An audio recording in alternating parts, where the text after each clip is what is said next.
Okay, so ready to dive into fluency. Today, we're tackling a big one, like the ultimate goal for many English learners, thinking in English. Right. Yeah, no more mental gymnastics, no more translating in your head, just pure, effortless English flow, just like native speakers. We're Right. going to make it happen using this really cool guide we found, How to Think in English, a comprehensive guide to mastering fluency. I love that guide. And you know what's great? It really emphasizes that thinking in English is a learnable skill. Music to my ears, so anyone can do it. It's not like some magical ability you're born with. Exactly. It's all about training your brain, which is encouraging, right? Super encouraging. Okay, so the guide dives into why this skill is such a game changer, and honestly, some of the benefits are mind-blowing. Tell me about it. Well, first off, it's like ditching a mental traffic jam. No more translating back and forth between languages. Your thoughts just, boom, flow straight into English. It's about letting go of that translation crutch Mm-hmm. and letting English take the wheel. The guide really drives home that fluency isn't just about grammar, it's about changing how you think.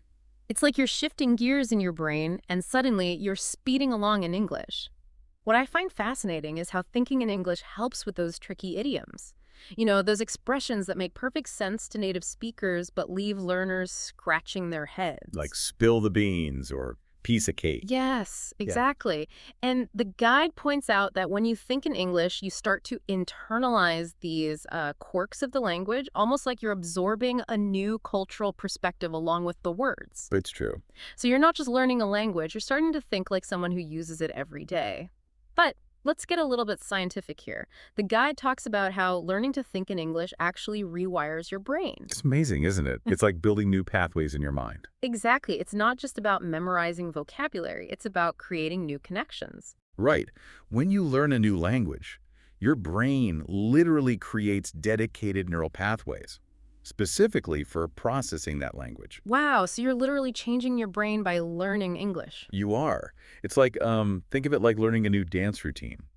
At first, those steps feel awkward and unfamiliar, but with practice, those movements become second nature. Right. It's the same with language.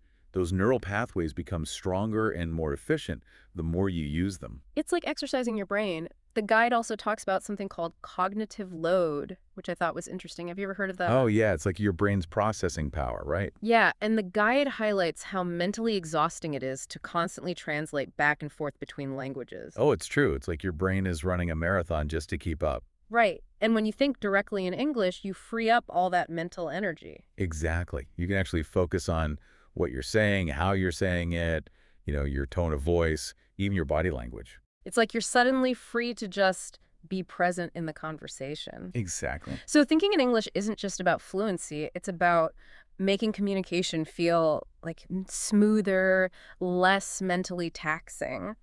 But I think people want to know, how do we actually do it? Right. The guide gives some really practical techniques, and the good news is you can start incorporating them today.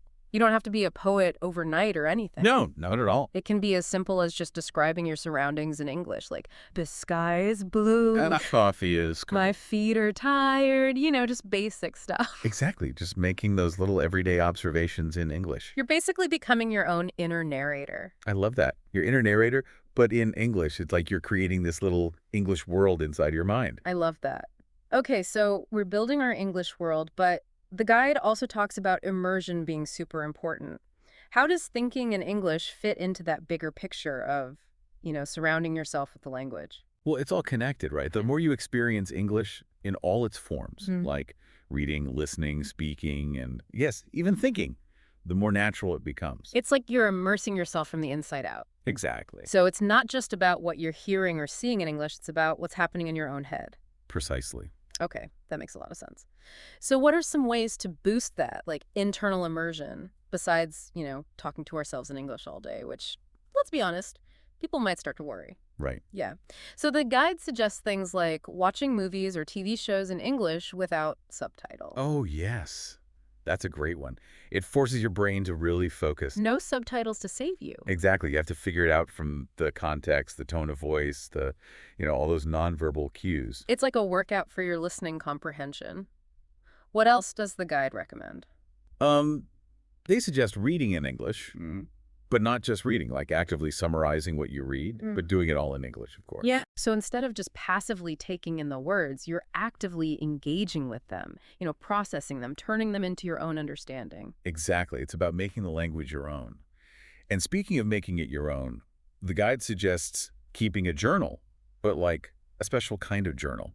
Ooh, tell me more. It's a journal where you write your thoughts and feelings, but you do it all in English. I can see how that would be powerful. It's like you're giving yourself permission to process your whole world through like an English lens. Exactly.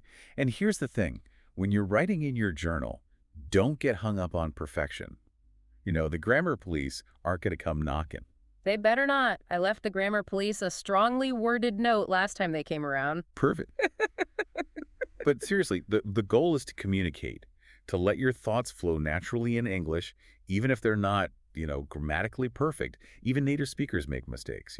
That's true. That is reassuring. I think sometimes we as learners, we put so much pressure on ourselves to sound perfect, but real life communication is messy. It's spontaneous. Exactly. And that brings us to, I think, one of the core messages of this guide. It doesn't have to be overwhelming, this whole thinking in English thing. Right. You don't have to go from zero to Shakespeare overnight. Thank goodness. Right. Start small, build confidence, and gradually challenge yourself with more complex thoughts as you go. I love that. Small steps, consistent practice. It's like building a muscle, right? You wouldn't try to bench press 100 pounds on your first day at the gym. Exactly. It's about building up those mental muscles, one rep at a time. Yeah. And as you build confidence, you can start using English for more challenging things like planning your day, making decisions, having arguments in your head, of course. Okay, so maybe hold off on the mental arguments for now. Maybe. But I love how this approach really empowers learners to go at their own pace. Start with simple thoughts, work your way up to those Shakespearean monologues eventually. Exactly. It's your fluency journey, right? It is. You get to set the pace. The key takeaway here is that it's achievable. You don't have to be some kind of language genius. You just have to be willing to put in the effort and be kind to yourself along the way. It's like anything we learn, right? Patience, perseverance, and a little self-compassion go a long way. Absolutely. And, have some fun with it. Yes, enjoy the process, the little aha moments, and don't be afraid to laugh at yourself when you make mistakes, which you will. I mean, we all do. Speaking of challenges, the guide does address some of the hurdles that learners might face, right? Because let's be real, this whole thinking in English thing, as awesome as it sounds, it's not always easy. Oh, absolutely. And the guide acknowledges that. You're going to hit some bumps in the road. Exactly. One of the biggest ones is dealing with those pesky vocabulary gaps. Like you're cruising along, thinking in English, and then bam, you hit a wall. You just can't think of the right word. It's so frustrating. It's like your brain just hits the pause button at the worst possible moment. Tell me about it. So what do we do? I mean, we can't exactly carry around a dictionary in our back pocket and flip through it mid-thought. Yet, at least. Although that would be pretty cool. Imagine. Right.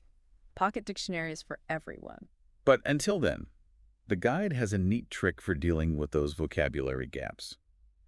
Instead of immediately resorting to, your native language, try describing the word you're looking for in English. So, if I'm trying to think, I need to buy waro, but the word watering can just escapes me completely. Right. I can see something like, it's the thing you use to water plants. It has a long spout and a handle. Exactly. I love that. You're essentially challenging your brain to problem solve, but you're doing it in English, which just strengthens those neural pathways even more. It's like you're training your brain to think on its feet, or should we say, to think in English on its feet.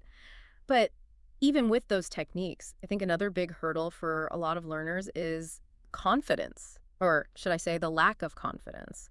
The fear of making mistakes, of sounding silly, not being fluent enough. It can be really intimidating to put yourself out there, even if that out there is just, inside your own head. It's true. That inner critic can be brutal, always lurking. The worst. The guide really emphasizes the importance of shifting your focus from striving for perfection to just communicating. I like that. Yeah, the goal is to get your message across, not to sound like a textbook, right? Easier said than done, Yeah. right? Our brains seem hardwired to zero in on those little slip-ups. It's true. It's true. Any advice from the guide on how to maybe quiet that inner critic and, just embrace those inevitable mistakes? Well, they suggest trying to reframe those mistakes as learning opportunities. Instead of beating yourself up, View those slip-ups as stepping stones. Each mistake is a chance to learn and grow. It's about embracing that growth mindset, right? Seeing those stumbles as part of the journey, not as failures. That's such a good point. Now, I'm curious, what about staying motivated? The guide talks a lot about how to think in English, but how do we make it a habit? Something we stick with, especially when there's no, external pressure. No one's grading our internal monologues, at least not yet. Not yet. Right. That's a great question, and it's really about finding what works for you and building it into your routine. The guide suggests incorporating short bursts of English thinking into your day. Okay, I like that. Short bursts. Yeah, it could be like 5 minutes in the morning while you're having your coffee, 10 minutes at night while you're winding down. Like a mental workout for your English fluency. I love that. It's about finding those little pockets of time where you can sneak in some dedicated English thinking practice. It's like sneaking in a workout for your brain, but instead of lifting weights, you're lifting your English fluency. But it's not just about how we think in English, right? Like, what about the content of those thoughts? Does it matter what we're actually thinking about when we're doing this, or is any internal monologue fair game? That's a really interesting question, and one that the guide doesn't specifically address, but I think it's worth considering. Could choosing topics that you're already passionate about make this whole practice even more engaging and effective? Ooh, I like where you're going with this. So instead of forcing myself to describe the weather for the 100th time, maybe I challenge myself to, I don't know, plan my dream trip to Italy, but I do it all in English. Or say I'm a huge movie buff, maybe I mentally recap the plot of my favorite film, but in English, of course. Exactly. You're basically tapping into your interests, your passions, and you're using those as fuel for your English thinking practice.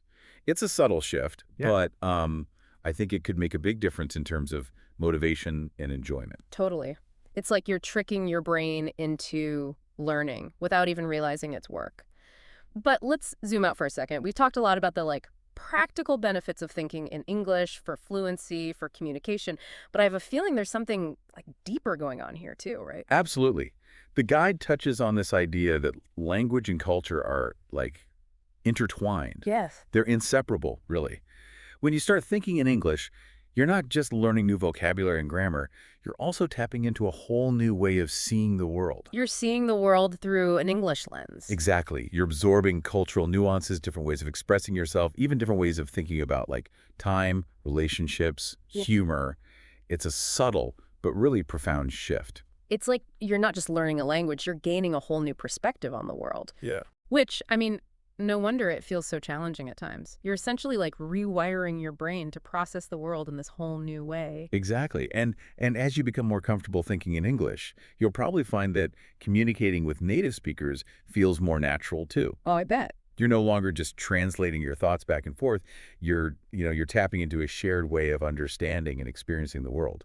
It's like you're bridging that cultural gap with every thought you think in English. That's amazing. It really is. And that brings us back to why we wanted to do this deep dive in the first place, right? It's about empowering you, the listener, to unlock that next level of fluency, to move beyond the textbooks and the language exercises, and really make English a part of who you are. It's about giving you the tools and the confidence to think, dream, express yourself authentically in English. Yes, and what really stands out to me from this whole deep dive is that it's not about achieving some, dictionary definition of perfect fluency. It's about the journey, the process of continually expanding your horizons and connecting with the world in this new language. I couldn't agree more. It's about embracing the challenges, the mistakes, the aha moments, and just celebrating every step you take on that path to fluency. It's your journey. So to everyone listening, wherever you are on your English learning adventure, remember, you've got this. Start small, be kind to yourself, and most importantly, have fun with it. Yes. Have fun. It's all about enjoying the ride. Happy thinking, everyone. Happy thinking.